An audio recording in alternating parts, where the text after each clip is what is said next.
베드로가 본 바 환상이 무슨 뜻인지 속으로 의아해 하더니 마침 고넬료가 보낸 사람들이 시몬의 집을 찾아 문 밖에 서서 불러 묻되 베드로라는 시몬이 여기 유숙하느냐 하거늘 베드로가 그 환상에 대하여 생각할 때에 성령께서 그에게 말씀하시되 두 사람이 너를 찾으니 내려가 의심하지 말고 함께 가라 내가 그들을 보내었느니라 하시니 베드로가 내려가 그 사람들을 보고 이르되 내가 곧 너희가 찾는 사람인데 너희가 무슨 일로 왔느냐 그들이 대답하되 백부장 고넬료는 의인이요 하나님을 경외하는 사람이라 유대 온 족속이 칭찬하더니 그가 거룩한 천사의 지시를 받아 정하여 말을 들으려 하느니라 한데 베드로가 불러들여 유숙하게 하니라 이튿날 일어나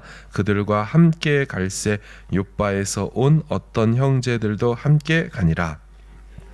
가이사라에 들어가니 고넬료가 그의 친척과 가까운 친구들을 모아 기다리더니 마침 베드로가 들어올 때에 고넬료가 맞아 발 앞에 엎드려 절하니 베드로가 일으켜 이르되 일어서라 나도 사람이라 하고 더불어 말하며 들어가 여러 사람이 모인 것을 보고 이르되 유대인으로서 교제하며 가까이 하는 것이 위법인 줄은 너희도 알거니와 께서 내게 지시하사 아무도 속되다 하거나 깨끗하지 않다 하지 말라 하시기로 부름을 사양하지 아니하고 왔노라 묻노니 무슨 일로 나를 불렀느냐 고넬료가 이르되 내가 나흘 전 이맘때까지 내 집에서 제9시 기도를 하는데 갑자기 한 사람이 빛난 옷을 입고 내 앞에 서서 말하되 고넬료야 하나님이 내 기도를 들으시고 내 구제를 기억하셨으니 사람을 욥바에 보내어 는 시몬을 정하라 그가 바닷가 무두장이 시몬의 집에 유숙하느니라 하시기로 같이 읽습니다. 내가 곧 당신에게 사람을 보내었는데 오셨으니 잘하였나이다. 이제 우리는 주께서 당신에게 명하신 모든 것을 듣고자 하여 다 하나님 앞에 있나이다. 아멘. 어제 본문에 두 개의 환상 사건이 나왔습니다. 첫 번째는 이방인 로마 백부장 고넬료에게 하나님의 천사가 나타나서 시몬 베드로를 부르라고 청하라고 했죠.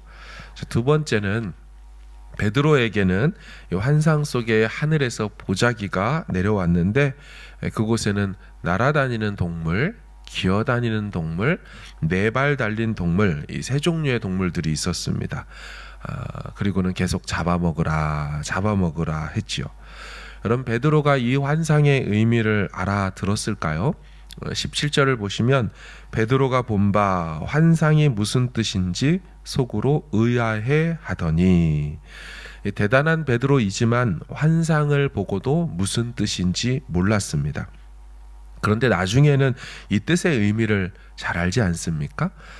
다음 내일 본문이지만 34, 35절을 보시면 베드로가 입을 열어 말하되 내가 참으로 하나님은 사람의 외모를 보지 아니하시고 각 나라 중 하나님을 경외하며 의를 행하는 사람은 다 받으시는 줄 깨달았도다. 이제 깨닫게 됩니다.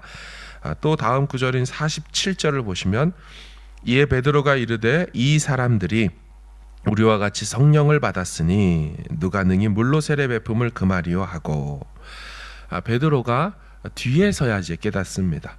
그리고 다음 장인 11장에 가면 하나님께서도 이방인에게 생명 얻는 회개를 주셨다는 것을 완전히 깨닫고 다른 유대인들에게도 이 사실을 이제 전하게 되죠. 자, 그렇다면 베드로가 어떻게 이 환상의 의미를 깨닫게 되었을까요? 잘 보시면 베드로가 환상을 보아서 알게 된 것이 아닙니다. 성경은 말하기를 베드로에게 계시의 환상을 보여주었지만 보았다고 깨달은 게 아니라 그가 성령의 음성에 순종하여 행동했을 때 그때 그 자리에서 깨닫게 되었다라고 말한다는 거죠. 19, 20절을 보십시오. 베드로가 그 환상에 대하여 생각할 때에 성령께서 그에게 말씀하시되 두 사람이 너를 찾으니 일어나 내려가 의심하지 말고 함께 가라. 내가 그들을 보내었느니라 하시니. 베드로는 환상을 보고 의미를 몰랐지만 성령께서도 그 의미를 바로 알려주시지 않았지만 성령께서 의심하지 말고 가이사랴로 내려가라 할 때 순종하여 내려가자. 그 고넬료 집에 들어가자 비로소 그 자리에서 환상의 의미를 깨닫게 되었다라는 것입니다. 그러니까 환상의 참 의미는 베드로가 성령의 음성에 순종하자 그에게 더 분명하게 밝히 드러났다라는 것입니다. 여러분, 이 원리는 고넬료에게도 마찬가지로 적용되죠. 왜 나에게 하나님의 천사가 나타났을까? 왜 베드로를 청하라고 하시는 걸까? 여러분, 이 고넬료가 아무리 생각한다고 해서 답이 나오겠습니까? 언제가 돼서야 이 고넬료도 그 의미를 깨닫게 되죠?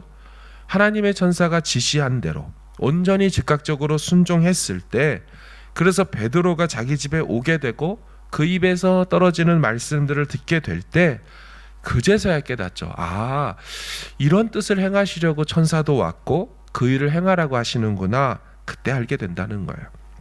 그러니까 여러분, 환상과 계시, 천사의 방문 중요하지만 그것으로 충분하지 않습니다. 환상과 계시의 말씀에 순종하는 것이 사실은 더 중요할 수 있다는 거예요. 아무리 베드로가 사도행전 2장에서 성령도 받았고 성령 충만도 입었어도요, 순종하지 않으면 성령의 인도하심은 경험할 수 없는 것이죠. 왜 가라고 하시는지, 왜 유대인인 자신에게 이방인인 로마의 그것도 백부장인 그 집에 가라고 하는지 많은 궁금증과 이해되지 않는 것들이 있지만 그럼에도 순종하여 갔더니 거기서 하나님이 그 의미를 알게 해주신다. 여러분, 우리는 말씀을 묵상하거나 기도할 때 하나님 편에서 베푸시는 큰 은혜를 받게 됩니다. 감동과 감화를 입게 되지요. 마치 고넬료와 베드로가 환상과 계시를 받는 것처럼 우리도 우리의 자리에서 은혜와 감동을 받게 되죠. 그런데 그 다음으로 나아가지 못하는 경우를 보게 됩니다. 다시 말하면 많은 사람들이 이제 그 은혜를 받고 순종으로 나아가면 그 은혜가 의미가 무엇인지, 왜 주셨는지를 알게 될 텐데 순종의 자리 앞에서 멈추어 서는 것을 본다는 것입니다. 하나님께서 왜 감동을 주셨는지, 이 은혜로운 말씀을 왜 듣게 하셨는지, 이 계시의 말씀을 왜 우리와 우리 가정에게 주셨는지 나아가야 알 수 있다라는 것이죠. 사랑하는 여러분, 고넬료는요, 왜 자기에게 시몬을 청하라고 하고 이게 무슨 뜻이냐고 무슨 목적이냐고 천사에게 따져 묻지 않았습니다. 그저 순종했을 뿐이죠. 사람을 보내고 모르는 베드로라는 사람 부르라고 하니까 요빠의 그 항구 도시 전체를 뒤져가면서 이 집이 무드장이 시몬의 집이냐고 확인해 가면서 그렇게 결국 베드로가 오고 그와 대화를 하며 아, 이런 뜻이 있었구나를 깨닫게 되죠. 좀 더 정확히는요, 베드로가 이 고넬료 집에 와서 이야기를 나눈 다음에 늘상 전하던, 베드로가 전하던 이 복음을 전하기 시작하죠. 이게 36절과 43절까지인데요. 바로 그때 놀라운 일들이 벌어지면서 이 모든 계시의 일련의 사건들이 이때를 위함이다라고 다 깨닫게 됩니다. 바로 그것은 성령께서 그들에게 내려오는 사건이 벌어지게 된 겁니다. 그 뒤에 본문이지만 44절에서 46절을 한번 보십시오. 베드로가 이 말을 할 때에 성령이 말씀 듣는 모든 사람에게 내려오시니 베드로와 함께 온 할례 받은 신자들이 이방인들에게도 성령 부어 주심으로 말미암아 놀라니 이는 방언을 말하며 하나님 높임을 들음이로라. 아멘. 드디어 이 순간에 베드로가 깨닫게 된 거죠. 이 환상 보자기 사건이 바로 이방인과 유대인의 경계가 복음 안에서 없어졌다는 뜻이구나. 이방인에게도 우리 유대인에게처럼 성령을 부어주시는 것이 시작되는구나. 그때 베드로가 깨닫습니다. 여러분, 우리는 이 일련의 사건을 통해 배우게 되는 것이 있습니다. 순종해야 비로소 깨닫게 된다는 것. 순종해야 그 순종의 끝자리에서 비로소 하나님의 뜻을 알게 된다는 것이죠. 왜냐하면 뜻과 계획은 하나님 그분이 세우시기 때문입니다. 우리는 움직이지 않으면서 먼저 좀 알려주세요. 그래야 저는 움직입니다. 이렇게 하면 아니 될 것입니다. 그분이 계획하시고 그분이 뜻을 세우는 것이고 우리는 그저 성령의 명령에 순종함으로 그분 뜻을 이루어 드리는 것이고 그렇게 순종하다가 그 순종의 자리에서 비로소 그 뜻도 그 이유도 알게 되는 것이라는 거죠. 그러기에 다시 말하면 순종하지 않는다면 못 알아들을 것입니다. 순종의 자리에서 배움도 깨달음도 일어나기 때문이죠. 베드로도 순종하면서 내면의 질문이 많았을 겁니다. 왜 이방인에게 가야 합니까? 이방인 집에 들어가라고? 그들과 교제하라고? 이거 다 잘못된 거 아닌가? 율법에 어긋나고 정결법에 어긋나는 거 아닌가? 어떤 유대인이라도 들었을 법한 질문들이 베드로에게도 있었을 거예요. 그러나 그런 궁금증이 있다 하더라도 다 이해하지 못한다 하더라도 일단 그 음성이 성령의 음성이 맞고 계시의 말씀이 맞다면 순종부터 해야 되는 거죠. 궁금증과 의아함은 순종의 자리에서 주께서 보여주시고 알려주실 것입니다. 왜냐하면 일의 주도는 성령께서 하시기 때문이지요. 어떻게 인간 베드로가 이 놀라운 이방인을 향한 계시의 뜻, 이 계시의 타이밍을 그가 어떻게 다 헤아리고 깨달을 수 있겠습니까? 사랑하는 여러분, 오늘 본문은 이해되지 않지만 순종하는 베드로, 그리고 처음 겪는 일이라 당황했겠지만 말씀을 그저 기다리는 고넬료, 이 두 사람을 성령께서 만나게 하심으로 복음 역사의 놀라운 변곡점을 만들어낸 사건이죠. 이제 이 체험을 한 베드로를 통해서 유대인들은 신학적 정당성을 확보해서 이방인들에게도 복음을 전하러 가게 될 겁니다. 비로소 이방인 선교의 물꼬가 트여지게 되는 거죠. 이제 곧 안디옥에서 13장에 최초의 선교사인 바울과 바나바가 이방인들에게로 갈 수 있게 될 준비가 된 것입니다.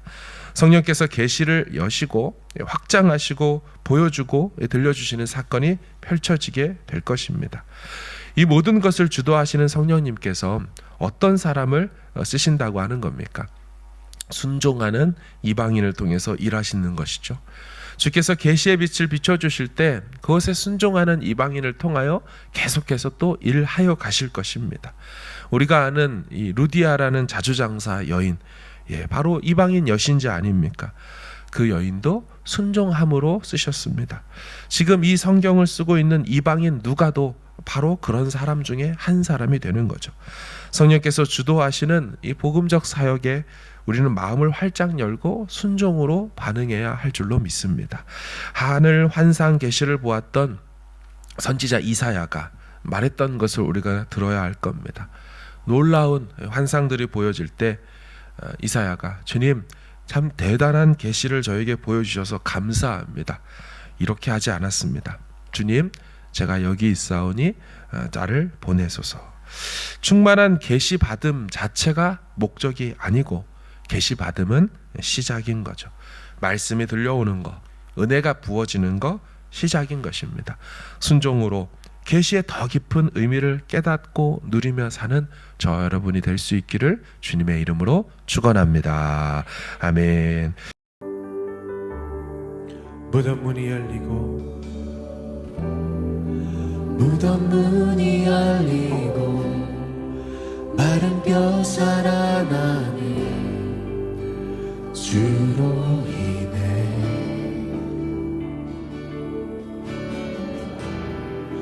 거짓은 무너지고 진리가 선포되네.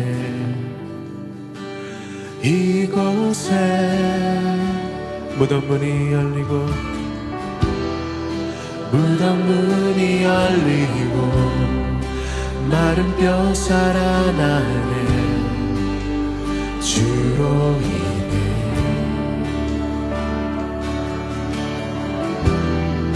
거짓은 무너지고 진리가 선포되네. 이곳에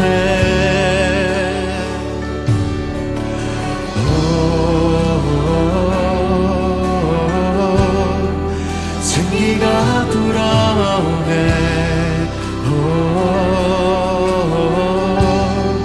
성령이 일하시네.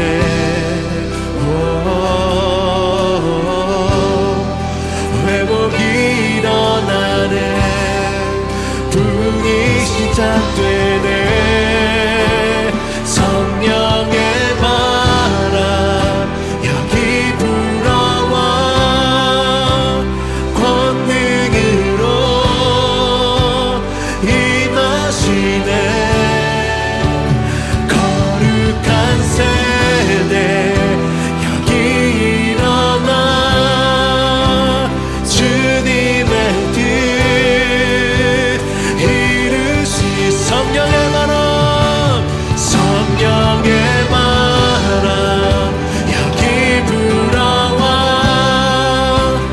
권능으로 임하시. 자리에 일어나서 나갑시다. 거룩한 새 여기 일어나라. 주님의 뜻 이루시네.